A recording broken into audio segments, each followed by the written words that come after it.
Welcome to this episode of The Wolf and the Shepherd. Today we're going to be talking about vampires. Vampires. I think we all know what a vampire is, but obviously, we're going to go in there. We're going to define what a vampire is because I think there's like 6 people out there that might not know what a vampire is. But thought we'd go through the history of vampires and take a look at vampires in pop culture and old fiction, maybe non-fiction. It's kind of hard telling. What did we find out about vampires? Almost nothing, actually. Well, so par for the course. Well, for our course, we do some research, but then we typically don't find out a whole heck of a lot of stuff. I thought we'd made a promise to our listeners that in 2021 we were going to discuss the topics which are near and dear to the hearts of our listeners worldwide. Because last year it seems like some of the podcasts we just did for our own amusement and weren't really that informative or educational. So this year we're keeping purely with stuff which we think our listeners might want to hear us talk about. Or that they ask us to, do our just fantastic version of research so we can explain to them what they would actually find on like the first half of Google. Right. Well, I've kind of fast forward. I brought forward this episode ahead of the ants episode and the one on train stations that were never built. So we've kind of brought this one forward because we figured it might get a better listening audience. Wait, so when you sent me on that trip to these unbuilt train stations and I had to take all those pictures, was that a fool's errand? Spent a lot of money on Uber. Oh. Could not get a direct train there. Yeah. I really wish you would have told me that was a fool's errand, but I fell for it like I always do. Well, that $300 we spent on ant farms on Amazon, they're going to be fun when they arrive as well. Yeah, and by the way, last time I checked, train stations don't bite, but those ant farms, if you let those little suckers get out, they bite you. They do. They do bite you. Yeah, they do. Can't keep everybody happy, apparently. No, apparently not. I just figured, vampires, it's 2021. If we continue along with a 2020 timeline of it being a crap hole, I figured after they confirmed the existence of UFOs, which we're now on a countdown of because of that little bit of legislation they stuck into the stimulus bill. They kind of snuck it in there. But I'm pretty sure, and I didn't read through all 5,000 pages of it, but I'm pretty sure in that legislation they mentioned that we are in the age of COVID. Yeah, they did, but I think they snuck that UFO stuff in there, hoping that the $600 would kind of make you ignore the fact that they're making the intelligence agencies give over everything they know about UFOs in the next 180 days or 90 days or whatever. Well, we're all going to be focused on the $1.5 million for the lizards to run on treadmills. Right, yeah. And then you've got the next actual projection about 2021 that you're going to start getting some of the AI military programs developing not necessarily a sentient type thing, but they're going to go rogue, right? Because they're going to go out of control and they're going to be mad at us too and try and kill us, and they're going to learn how to build themselves, and so it's going to go full out Terminator style. But then I thought, what else bad can happen to us? And I figured, they're going to confirm vampires are real, and they're both thirsty and pissed off at us. Yes. So I thought, might as well get it out of the way now. Yeah. No, that's a good plan. Yeah. Let's go ahead and get it out of the way now. Let's get it out of the way. Because we have covered killer robots before. Yes, we did. Right, and we've done ducks, a little bit of UFOs. And ducks. Yeah. We got to be concerned about ducks. Yeah. So let's get these threats out of the way early in the year. Yeah. Good idea. Yeah. Good plan. Good plan. For those of you who don't know what a vampire is, you may as well turn off now because you're not our audience. The basic bitch definition, which I kind of call the first paragraph of Wikipedia, for vampires is: a vampire is a creature from folklore that subsists, I think they could have chosen a better word, that subsists by feeding on the vital essence, generally in the form of blood, of the living. In European folklore, vampires are undead creatures that often visited loved ones and caused mischief or deaths in the neighborhood they inhabited while they were alive. Now, if I had a choice of being visited by a vampire and they either did mischief or death, I think I'd go with the first one. But take into account a lot of this stuff was in the 17th, 18th century, right? What type of mischief do you think vampires would get up to? Well, I think we need to back up a little bit, because based off that definition, couldn't you also say that could be the definition for a wife? I mean, they take the lifeblood out of you. They cause all kinds of mischief and everything. I don't know. Maybe that's the wrong rabbit hole to go down to. Yeah, So what kind of mischief could a vampire get into? Well, I'm thinking TPing. Yes. Well, all this has to go on at night. Yeah. Right. Right. So yeah, they're gonna go TP houses. I mean, maybe some mailbox bashing. Yeah. Get out there. Setting fire to bags of crap and knocking on your door and running off. Yeah. On your door Absolutely. That's a good one. Maybe it's either that or death. So which one do you want to go with? Ordering pizzas late at night. Yeah. And having them delivered to yeah. places. I could see vampires doing that. Yeah. Prank phone calls. Yeah. Maybe, and of course nowadays that everybody just uses a cell phone and has numbers stored. Right. Maybe, hang on. Maybe I'm onto something. Is it vampires that are making all these phone calls about your car's extended warranty or your student loans that need to get paid? Well, what else are they going to do, during the daytime in the coffin? Well, I mean, these are backlit phones now. Yeah, right? but did we just solve a problem? Maybe it's vampires that are trying to sell all these extended warranties. Yeah. Well, let's have an attempt of going on Craigslist and the for looking in the employment section and see how many cold calling vampire applicants we get. Yeah. So we'll put that on our laundry list of things we're never going to do. Yeah. So there's accounts of vampires, and they've given different names around the world, obviously, from Asia to Africa to a lot of Europe. But they're all very, very similar in the depictions in terms of sucking blood, they're undead, coming out at night, and how you kill them and stuff. And there's actually more recorded evidence around the world of vampires than there is over the last 100 years of kind of man-made global warming. But I know we pissed Greta Thunberg off in one of our earlier episodes, but rumor has it she's discovered boys, so global warming has taken a back seat, so we shouldn't be getting any more complaint emails from her or representatives. Hey, you know what? Yeah. Let's go on the record. Good for her. Good for her. We're happy for her.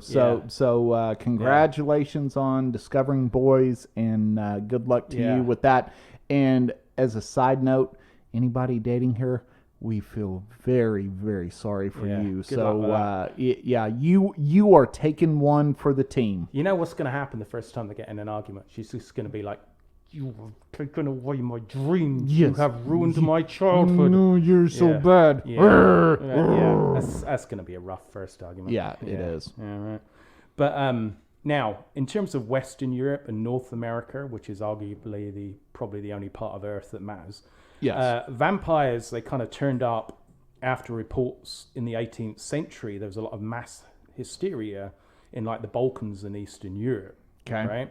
So, obviously the Western world, we didn't really want to miss out on the latest en vogue craze going on.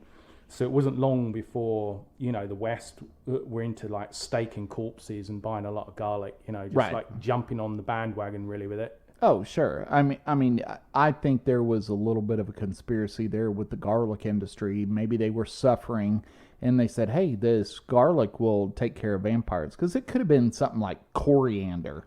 Nobody cares about coriander anymore. It's one of those spices that usually is 50, 75% off at the grocery store because nobody's buying it. Right. But garlic, it's held its price. Yeah. So maybe a conspiracy there. Yeah.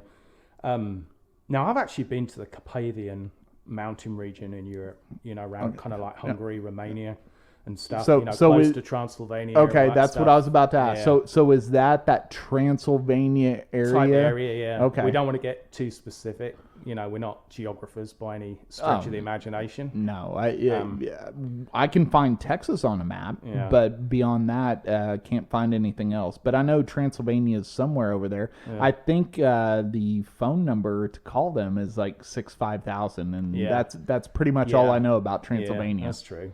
And but it really, a lot of those areas around there, even a little bit further as you start like going into Poland and some of those other areas, they still take the whole vampire thing pretty seriously. And even today. yeah, Wow. And you know, when I traveled there, you know, playing, you know, professional soccer and stuff, we actually had, you know, our tour guides and stuff when we went on the excursions say, don't make jokes about, you know, vampires and Dracula and all this stuff. Because, really? you know, the locals actually take it pretty seriously because they're Wow. only, you know, a few generations away from probably knowing a relative who actually had to, you know, stake a vampire or, you know, shank a vampire or whatever. Right. Yeah, so they actually take it. Yeah, and even yeah, in so- the bigger cities and progressive areas, there's still a strong belief, you know, part of them, you know, their religious practices, they will still kind of cross themselves going to certain areas to protect themselves from malevolent spirits and vampires, and they'll go through, a lot of them will still go through certain rituals when they're burying their relatives to make sure they don't rise from the dead as vampires. Well, so what we're talking about is, you know, little Johnny's walking around, and you're a tourist, like you say, you know, you're just, you know, you're there, whether it's for work or for pleasure, whatever, you're walking around, you don't want to make that comment because little Johnny's going to say, hey, you know, my grandfather, my great-grandfather told me this story about how he had to kill a vampire. Yeah. And, of course, it's... Which was his wife. Yeah. Going back to my original thing, but it actually makes the story sound a little better when you say it was a vampire. Then everybody just kind of dismisses it and says, oh, well, yeah, good for you, Grandpa Joe. You took care of a vampire, where he's thinking the whole time, yeah, she was sucking the life out of me. I had to get rid of her. I love how you're still giving them Western names, Little Johnny and Joe. Well, yeah. I mean, Living in the heart of Romania, you know. yes. Little Johnny. Well, and it's Joe, kind of yeah. like the Bible, Yeah. you know, where all of Jesus's disciples apparently had English modern names. names, It's like, yeah. hey, Matthew, Mark, James. Luke, John, you know, James, come over come here. here. Yeah. You know, it's not Ahmed or something Yeah. like that. It's like, Yeah. oh, you know, come over here, Luke. Yeah. Now, this wouldn't be a Wolf and the Shepherd podcast if we didn't do deep research Correct. and we didn't gather the wisdom of the entire interweb and learn That's true. how to spot a vampire so we can Oh. pass these life skills on to our listeners. Okay, so walk me through. Right. How do I spot a vampire? Right, and this is golden information. Okay, Okay. so I'm gonna guess step one: be a absolute poor actor. Now, how to spot a vampire. Oh, okay. Sorry. Right. Yeah, okay. Right. How to spot a vampire. spot a Okay, vampire. here we go. Ready to Okay, go, how right? do we Okay. spot a vampire? Right, number one, okay, and this you would have thought been a given, but some people miss this. They have very sharp fangs. Ah, okay. So all dogs and cats are vampires. I think it's just talking about humans. Oh, We'll okay. get into the pet vampire sorry. stuff Okay, later. okay. So, So no, they have so very sharp fangs. very so, sharp fangs. yeah. Okay. Now, No, remember, that makes sense. This isn't just one of these things, and it's definitely a vampire. It has to be a combination, or maybe all of these things. So number one, Oh, they okay. have very sharp fangs. Just in case you hadn't noticed before, like in the first 17 years you knew this person, until you read this list and you're like, oh yeah, So my friend Michael has very sharp fangs. yeah, so maybe if you're a vampire, maybe you don't smile in pictures Right. because you don't want people to see your sharp Well, fangs. don't they protrude past the bottom lip a bit like a over-exaggerated overbite? Possibly. It's a bit hard to hide the fangs, isn't it? Yeah, but you know, maybe they figured out a way that nobody can see those teeth. Yeah, So maybe that should be suspicious. Like, oh, Yeah. that guy, I never see his teeth. you So gotta maybe think, he's a You've got vampire. to think in the age of COVID, wearing a mask has definitely worked to their benefit. Oh, such a great point. Yeah. I mean, vampires have to love the age of COVID right now because Right. now they Cover don't have to. themselves up. Yeah, now they don't have to worry Yeah. about showing the fangs. So okay, so step one or item one, got the sharp teeth. Very Got sharp, it. Very Okay. sharp fangs. Anyway, number two, which is a double, it's a twofer one. They look very pale and have no reflection. Okay, so they must be gamers. They play a lot of video games then because they never go outside. Or they've got pernicious anemia, I'm not sure. Yeah, one of the two. Yeah. Okay, so No sharp, reflection. yeah, sharp fangs, and they're pale. Hmm. Okay, I'm with you so far. No, Okay. no reflection. I've already thought about 6 people in my life right now that I'm pretty sure are vampires. Right, yeah. Now, number 3. This is a great one. Their eyes can put humans in a trance, so they obey the vampire's commands. Oh, okay. So those 6 people they're not vampires now.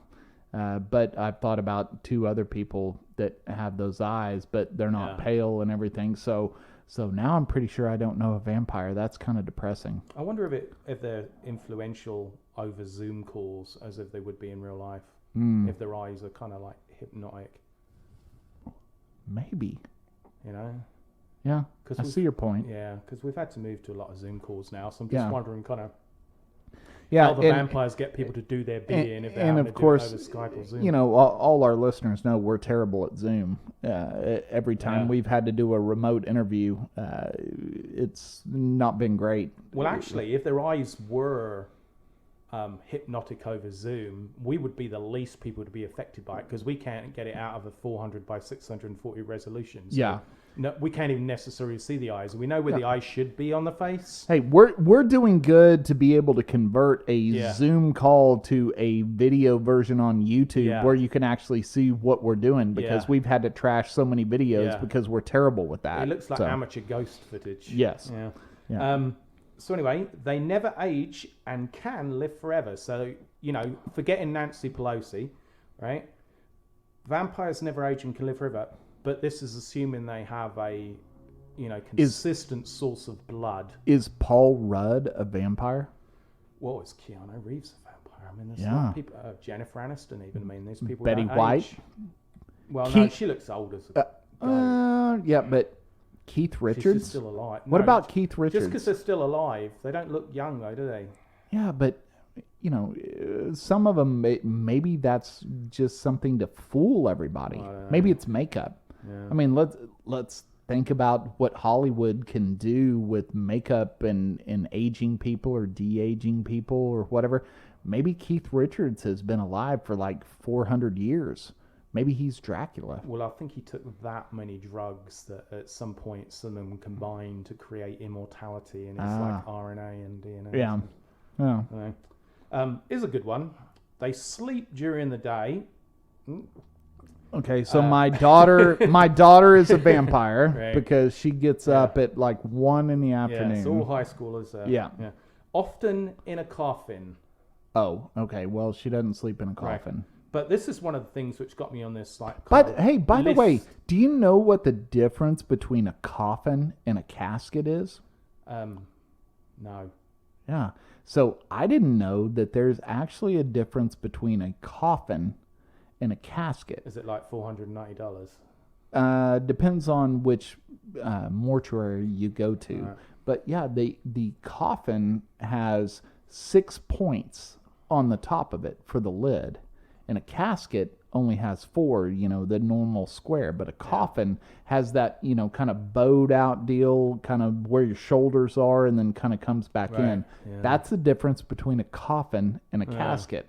Yeah. So, you know, depending on which word you want to use, a lot of people will call a casket a coffin or a coffin a casket. We don't see many coffins anymore. We see caskets.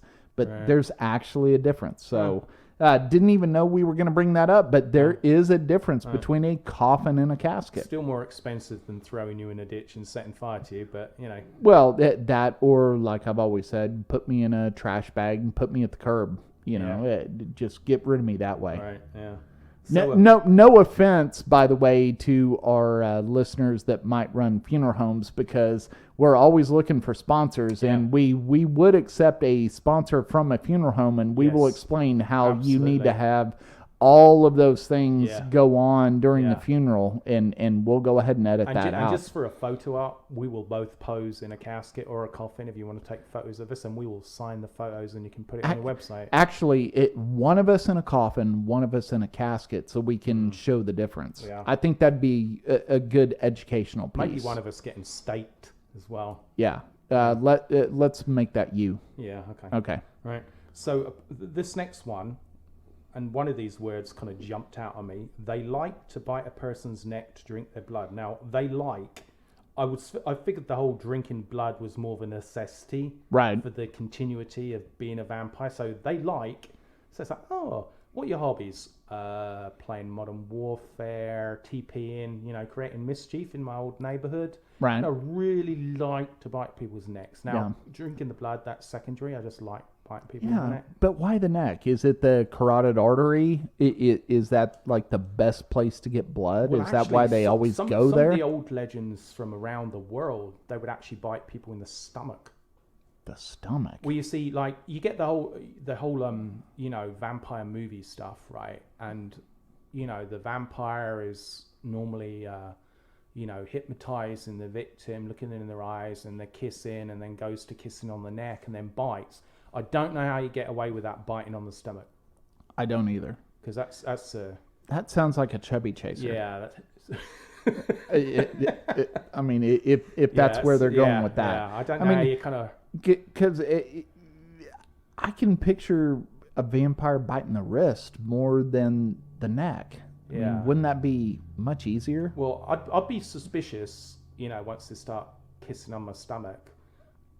First of all, maybe suspicious, maybe thinking the date's going better than expected. But, on the wrist, when they're kissing on the wrist, you're kind of like, what are they gonna lick my armpit next or something? Or I are don't know they what's trying to gonna- steal my watch? Yeah, what are they, Asian? They got some weird fetishes going on. I mean, don't know. yeah, maybe. Yeah.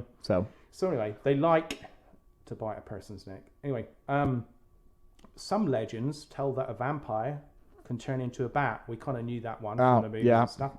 And then the next one, an owl. Didn't see that coming. An owl. Well, now hang on. Let's back up to the bat,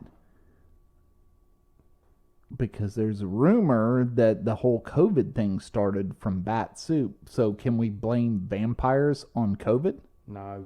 Okay. The blame purely lies at the feet of the Chinese. Okay. I just wanted to make sure. Mammal, especially winged flying ones. Look, I'm It's the Chinese virus. Yeah, but I'm still trying to blame somebody for this. So I thought, okay, well, we can blame vampires, but okay, you killed that theory. So Chinese. okay. So anyway, they can turn into an owl. Apparently, that's the first I've heard about an owl. An owl. Yeah. Okay. Because the bat can be kind of creepy and stuff, but an owl. Owl's not that creepy. To wit, I mean, to he's woo, just to wit, to woo. Oh, look at my big eyes! I'm turning my head around because but this poor bird, he's just hanging out in barns. He's killing mice. He's doing his own thing. Right. I don't know what the advantage of a vampire turning into an owl would be. I can see it with a bat a little bit. But what about ducks? They don't turn into ducks or cats.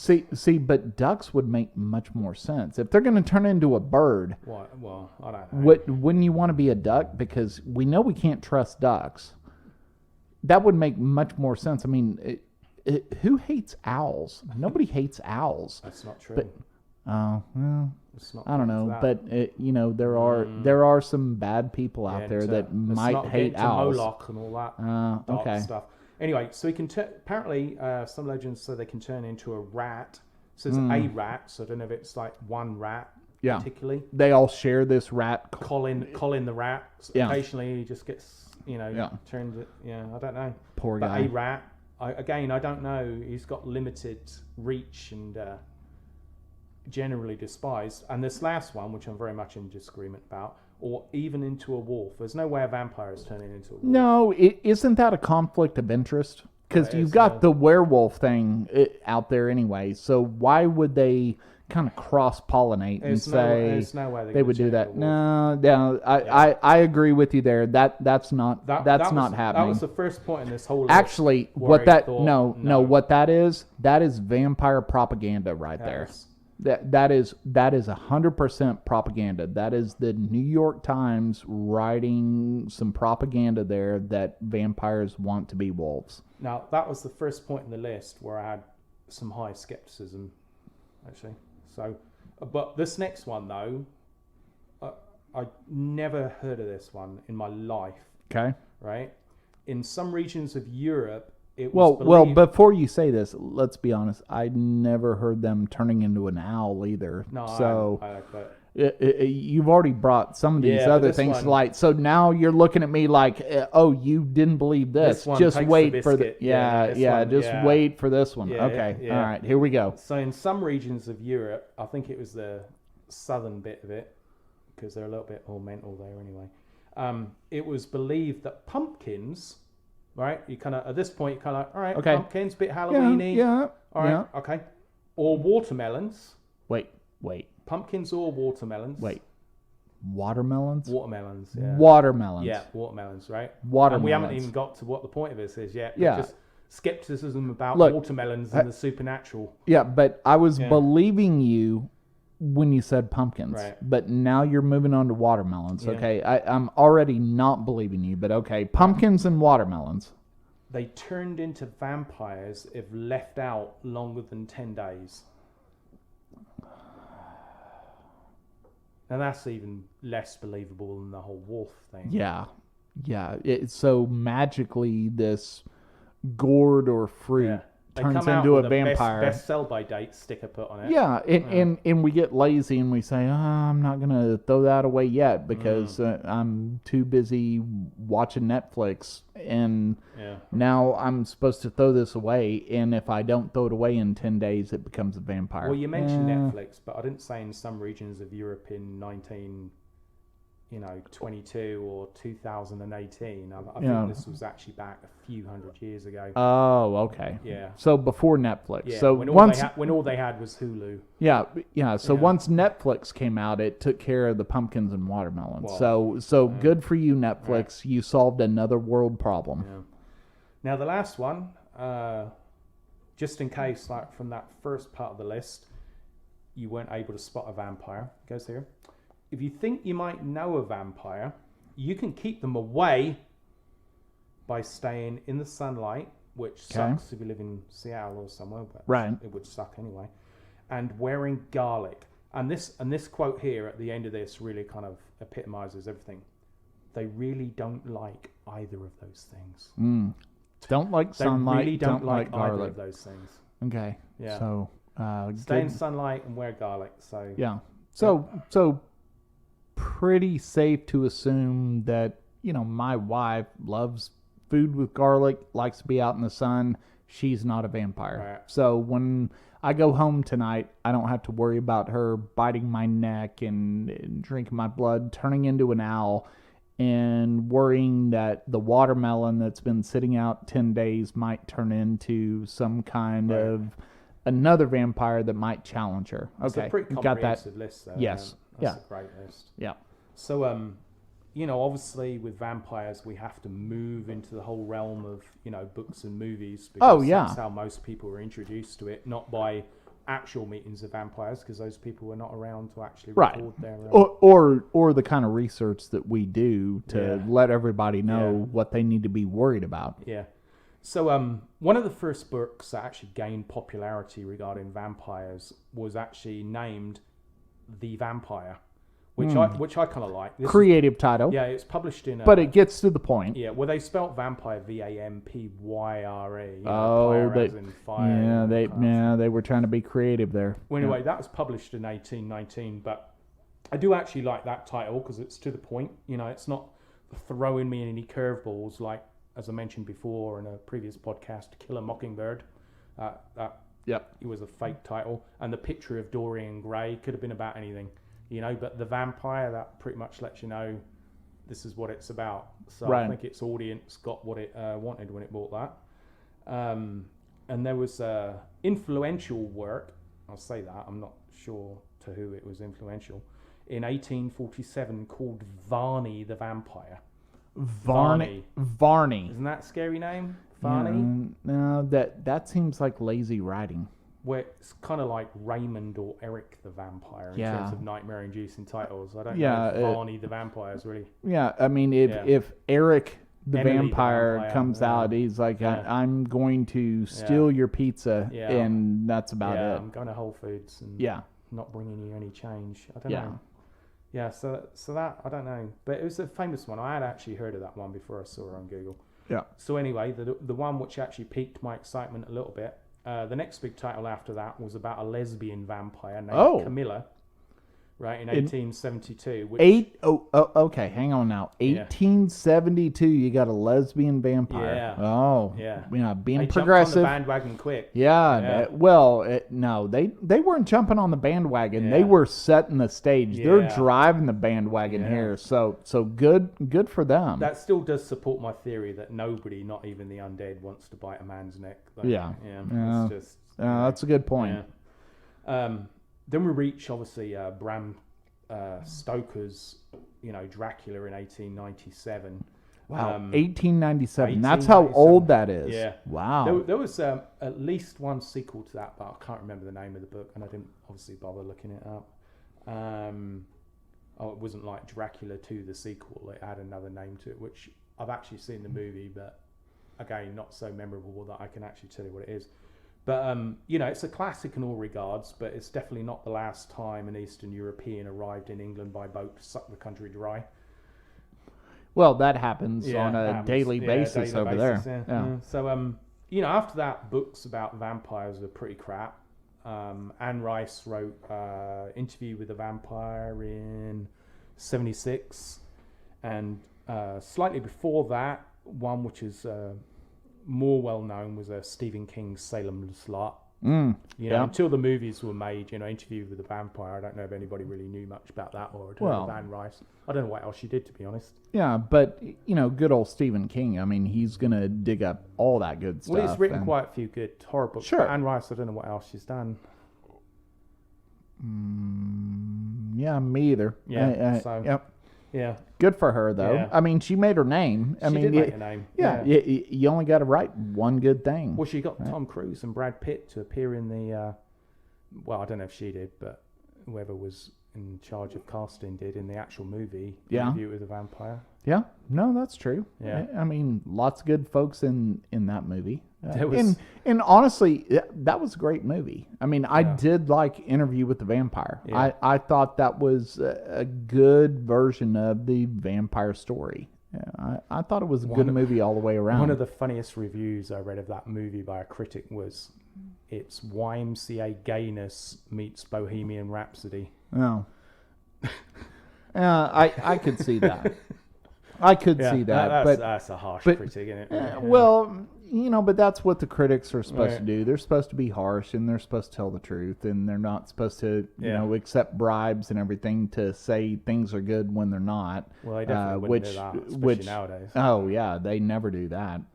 But no, looking back on Interview with the Vampire, I mean, that was a good movie. I mean, it really was through and through. And the only reason why I can still watch that movie today with the wife is because the wife likes Christian Slater.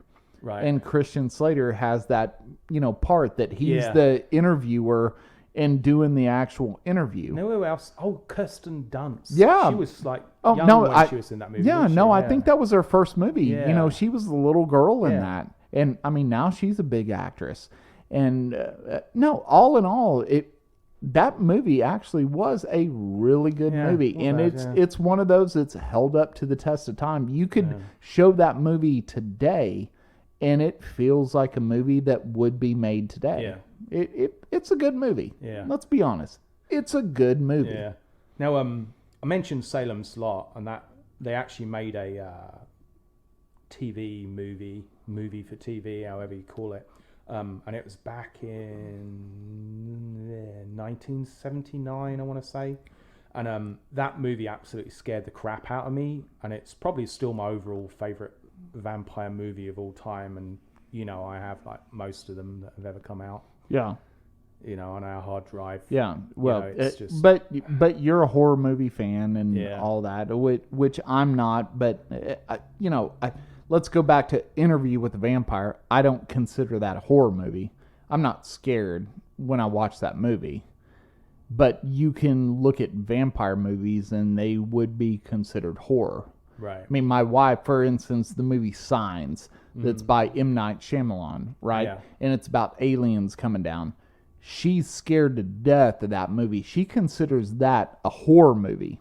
I don't. I just consider that maybe suspense, thriller, something like that. Yeah. I don't consider that a horror movie. I'm not scared if I watch that when I'm going to bed at night. I'm not going to have nightmares about that movie.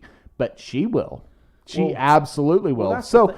but Yeah. there could be people that with Interview with the Vampire, if they're watching that at night before they're going to bed, could probably have nightmares about that movie, Yeah. that vampires are going to do that stuff. Well, I always consider, or kind of, I guess, label movies that have anything to do with the supernatural a horror movie, because there are a lot of titles now called horror, and it's just like a serial killer, or if you take what was Misery by Stephen King, where that Kathy Bates, gets chained up to bed, isn't very kind to him. I think that's listed as a horror. To me, that's not a horror. That's just like getting a bad Airbnb deal. Yeah. You know? Which is actually probably happens quite a bit. Yeah. I mean, with people, Yeah. staying in an Airbnb, I could see that happening. Yeah. I mean, to me, one of the scariest movies ever made, honestly, hands down, scariest movie ever made, should be in the horror category,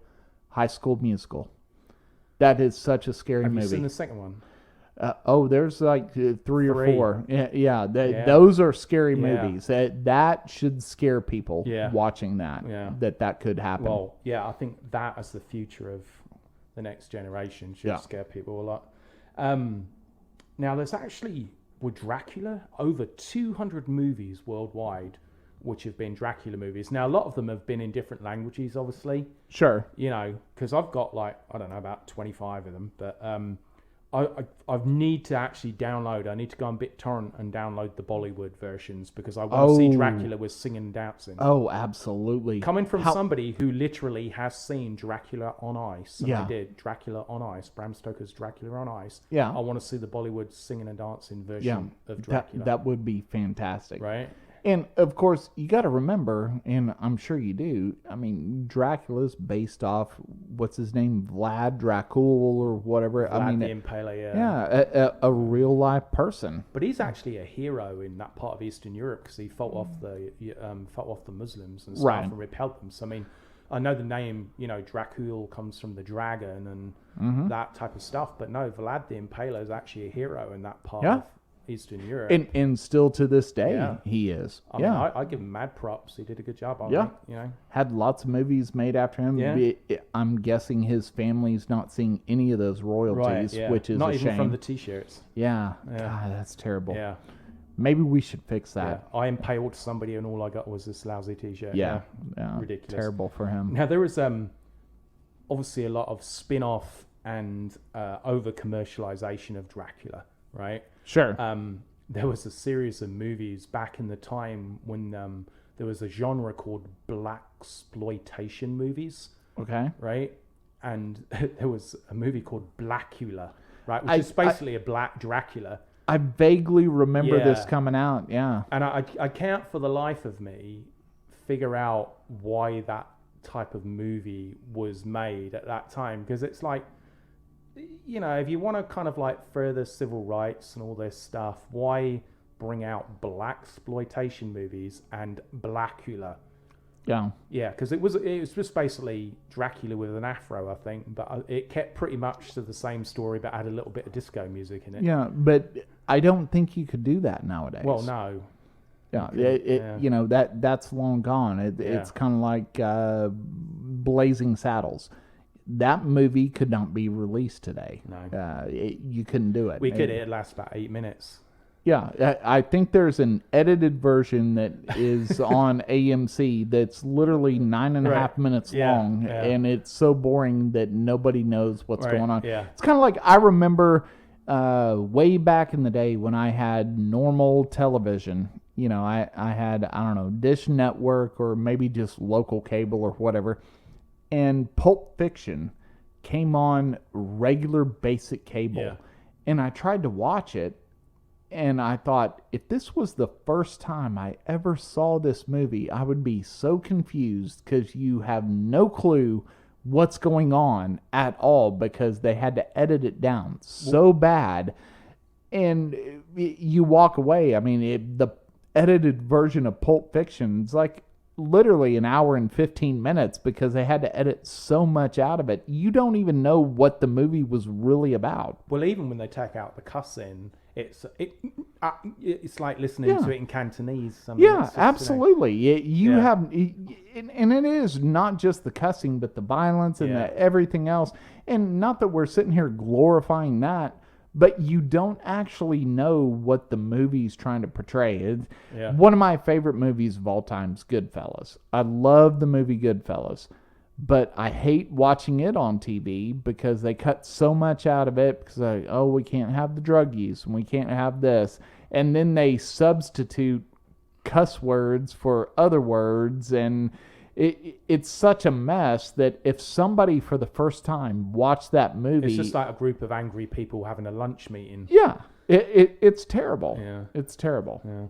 So one of the exploitation Dracula movies was actually named Zoltan, Hound of Dracula, right? Which I haven't seen it in about 20 years, right? Zoltan sounds like right? It's a pretty cool name. Yeah, it sounds if I ever like had another child, I would name it Zoltan. yeah, to be honest. but it sounds like a movie that should be like a superhero. Flash Gordon. Yeah, Zoltan like from Mars or Zoltan. something, Yeah, all powerful. Well, like I said, it's been like about 20 years since I watched it, but I can't remember if like Dracula gets a bit desperate and bites a dog for some blood, or he's just lonely and made a really crappy spur of the moment decision and adopted a dog at a rescue centre. Right. I don't know, but amazingly, Mr. Fluffykins, House Cat of Dracula, didn't get enough GoFundMe money to secure production, so that movie never came to that's terrible. be. Yeah, mainly because you can't train cats to act. No, you can't. Not without electric collars and stuff. Yeah, but which is now considered don't- animal cruelty. Yeah, but don't get me started on cats. I mean, we're gonna go like another hour and a half if Yeah. you get me on cats Yeah. again. We Yeah. we need to move on here. Yeah. So basically in the modern era, right, vampires, they're now kind of romanticized a lot, right, in the books and TV and movies.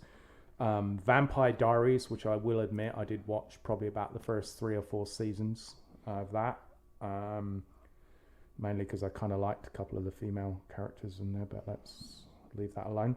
And Twilight Saga, which is essentially the equivalent of Taylor Swift covering Smells Like Teen Spirit. I mean, here we go. Sparkly vampires, let's make it all kind of romantic and all that stuff. So. Yeah, what a mess that Twilight thing was. My wife had a friend that would literally put herself in a room, lock the door, and read those novels and just try to envelop herself into that world and just pretend that she was the what's her name, Kristen Bella. something, Yeah. Bella or whatever. No, she came out as a lesbian after those movies finished. Well, I don't doubt that, because I almost came out of a lesbian out as a lesbian after watching those movies. Yeah, that was terrible. That was the sad part. If there was a consortium of vampires that could sit around a table and say,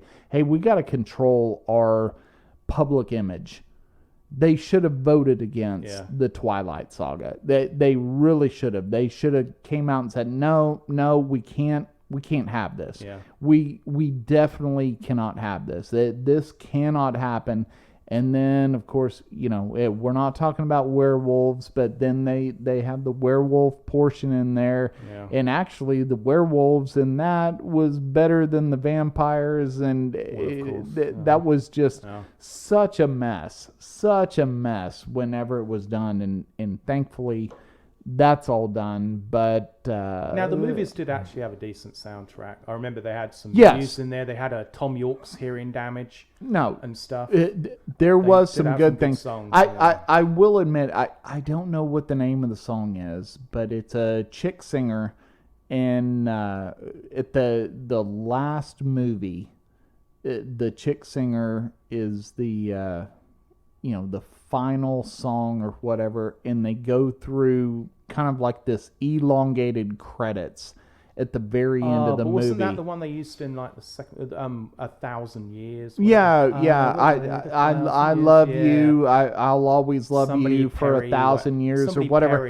That honestly is a good song. It's a great song. It's a great song, and honestly like the end of that movie for two reasons. Yeah. One, because the way they paired that song with, kind of saying, hey, this is all finished and everything. That part's great. And then the other fact of, hey, this is finished and there's going to be no more of this. I think that's the other part that I like. But it's a great song. Yeah. It's a great song. I think if they'd have shortened all the movies and made it into a documentary but just kept the soundtrack, it would have worked out a lot better. Yeah. Probably so. Yeah. So obviously we can't kind of like leave the vampires topic without talking about real vampires, okay? True. Keeping it real vampires. Now, the world's a bit bat poop crazy at the moment, and it's now okay to, if you want to identify as a non-binary gendered unicorn, you can do that, and you can put that on the census form. Yeah, I want to identify as a unicorn. I don't know about the non-binary gender you just thing, be a male unicorn. Yeah, can I just be a unicorn? Do I have to identify a gender? Can I just say I'm a unicorn? Well, you do on the census, yeah. Oh. I think so.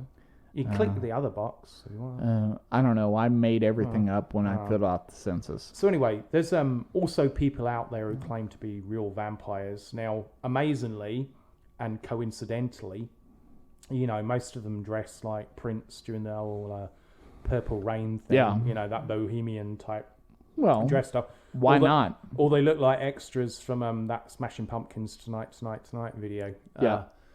Where they go up to the moon or wherever it is. And, all those people. But actually what I'd like to leave our listeners with, because, obviously we're from Texas, we live in Texas, and there's a big real vampire presence apparently in Texas. And I went What? Yeah. There is? Yeah. You're kidding me. No, so I went to the official... the first one I found on Google, the official thing about real vampires in Texas, right? So I'm reading this, so it is fact. Is it TexasVampires.com? No. Oh, I wonder if TexasVampires.com is actually a website. It might be. Let's buy it up if not. Yeah. And do it in .net and .org. Yeah. And we'll sit on it.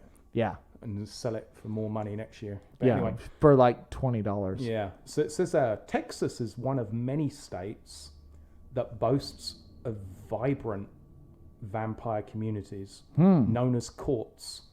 COURTS. Yeah. Self-identifying vampires can apply for membership in their city. Now, I'm assuming via the internet, just like in ye olde days, that's how you apply to get... right.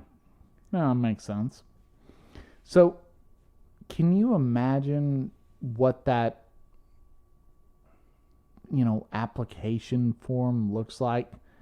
I'm going to apply as a vampire. Yes.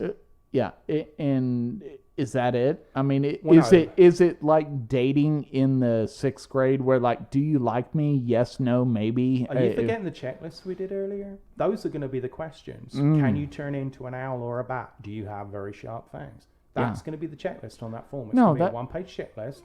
You fill that out online. You're going to get a reply via your email, and you're accepted. So, if you live in Texas and you go to TexasVampires.com, which probably isn't a real website, will be next week, and then you fill this out, and maybe you can be a vampire. Right. I mean, that should be great. So. Yeah. I wonder if they have to wear masks, though. Don't want to kill the undead twice, do you? Yeah, but I guess the big question is, can vampires catch the COVID? Well, also, how do they bite necks when they have to socially distance? Yeah. I mean, you're 6 foot away. You're wearing a mask. That's got to be tough for vampires. I mean, that's one of those kind of social groups that maybe we've forgotten about through this age of COVID. That they've got to be suffering through this. Yeah. If they're a real vampire, they're saying, "Well, how am I supposed to go out right now and bite people's necks because I got this mask on? I can barely breathe. I got to go out at night, and we've already determined apparently." The COVID is very dangerous at night. It's not after 9 o'clock. Yeah, it's very dangerous then. So now I got to put this mask on, but I can't get within 6 foot of somebody. I think they have some kind of a Supreme Court case that they're being discriminated against. Well, it's just proof COVID's ruined everything for everybody. Yeah, I feel, I went into this just trying to learn about vampires. Now I kind of feel sorry for vampires. I mean, don't you a little bit? I mean, the real vampires out there, they got to be listening to this saying, you don't understand the struggle that we've gone through. That there is no hashtag on Twitter that are supporting us. We've really struggled through this. Well, I didn't feel sorry for them until I learned that some of them turn into an owl. Yeah, but nothing wrong with an owl. I know. Most of them end up pets for, Hogwarts and all that good stuff. So hopefully everybody listening to this learned everything they need to know about vampires, and we appreciate your support, and we will catch you on the next one.